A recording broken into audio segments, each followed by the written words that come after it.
Can you teach me how to not sing from the throat? I heard that's bad technique and you should never sing from your throat. So can you teach me how to not do that?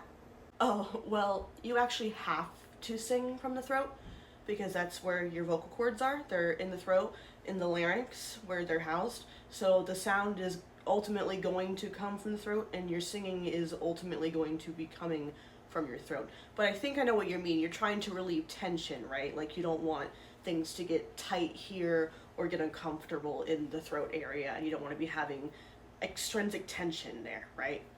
Yeah, I think so. Now that you mention it, I've never really been explained what that actually means. I was just told don't sing from the throat. So if that's what that means, yes, how do you stop that from happening? Absolutely. I think it's actually hilarious that people make this mistake because people just don't explain what they mean.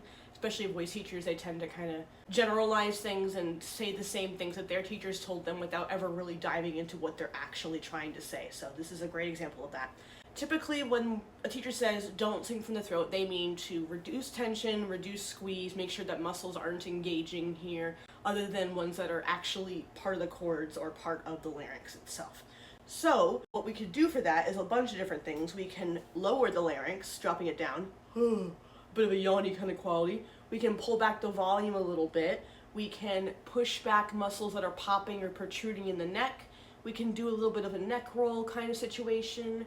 We can use decompression elements such as fricatives, unvoiced plosives, the letter H, breathy kind of qualities to reduce the pinch of the cords. Try not to have poor posture. Sometimes having a bit of a head jutting or looking up thing can pull on muscles in the throat overall and cause unnecessary tension. Yeah, no, that totally makes sense. I'll definitely try to do a couple of those things. How will I know if I'm not, still singing from the throat or causing tension in the body? Yeah, so to be honest, you're just gonna feel it.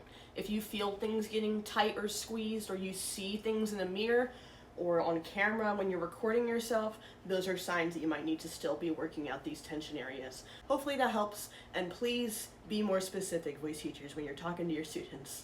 Interested in voice lessons? Let me know in the comments.